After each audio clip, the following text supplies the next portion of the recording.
જૂનાગઢમાં એક પ્રોફેસર પર વિદ્યાર્થિનીની પજવણીના ગંભીર આરોપ લાગ્યા છે. ભેસાણની સરકારી વિનયન કોલેજના આસિસ્ટન્ટ પ્રોફેસર સચિન પીઠડિયાએ એક વિદ્યાર્થિનીને વોટ્સએપ પર મેસેજ કરીને છેડતી કર્યાનો આરોપ લાગ્યો છે, જેની કથિત વોટ્સએપ ચેટ પણ વાયરલ થઈ છે. જેમાં લંપટ પ્રોફેસરે પહેલાં લખ્યું કે જન્મદિવસની કોઈ ગિફ્ટ જોઈએ છે. વિદ્યાર્થિની ના પાડે છે.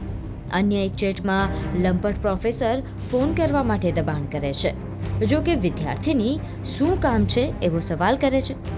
આટલેથી ન અટકતા લંપટે બધી જ હદ વટાવી દીધી અને લખ્યું કે કાલે મેં બોલાવી તો કેમ ન આવી? તારી પાસેથી પીડીએફના રૂપિયા નહીં લઉં. વિદ્યાર્થીનીએ કહ્યું કે ના, હું રૂપિયા આપી દઈશ, હવે મેસેજ ન કરતા. બેશરમ પ્રોફેસર તો પણ ન અટક્યો અને લખ્યું કે કાલે ટી શર્ટમાં હોટ લાગતી હતી એટલે બોલાવી હતી. બાદમાં એવા શબ્દોનો પ્રયોગ કર્યો જે અહીં લખી શકાય એવા પણ નથી. કંટાળેલી વિદ્યાર્થીની લખે છે કે પ્લીઝ સર, મારે ઘરે પ્રોબ્લેમ થાય, હું કાલે પ્રિન્સિપલ સરને કહીશ. એટલે તરત જ શૈતાન પ્રોફેસર ધમકાવતા લખે છે કે માર્ક જોતા છે, ફેલ થઈશ તો ઘરે શું કહીશ? આ ગંભીર આરોપો બાદ ઇન્ચાર્જ પ્રિન્સિપાલે તપાસના આદેશ આપ્યા છે. જૂનાગઢમાં એક પ્રોફેસર પર વિદ્યાર્થિનીની પજવણીના ગંભીર આરોપ લાગ્યા છે.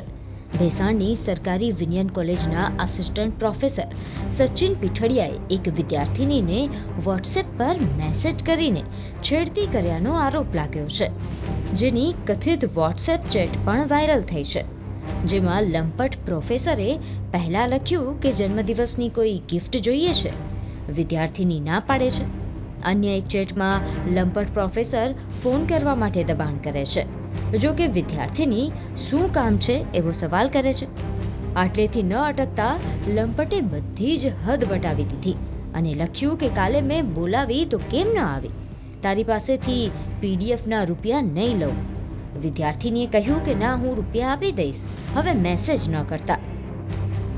બેશરમ પ્રોફેસર તો પણ ન અટક્યો અને લખ્યું કે કાલે ટી શર્ટમાં હોટ લાગતી હતી એટલે બોલાવી હતી. બાદમાં એવા શબ્દોનો પ્રયોગ કર્યો જે અહીં લખી શકાય એવા પણ નથી. કંટાળેલી વિદ્યાર્થીની લખે છે કે પ્લીઝ સર, મારે ઘરે પ્રોબ્લેમ થાય, હું કાલે પ્રિન્સિપલ સરને કહીશ. એટલે તરત જ શૈતાન પ્રોફેસર ધમકાવતા લખે છે કે માર્ક જોતા છે, ફેલ થઈશ તો ઘરે શું કહીશ? આ ગંભીર આરોપો બાદ ઇન્ચાર્જ પ્રિન્સિપાલે તપાસના આદેશ આપ્યા છે.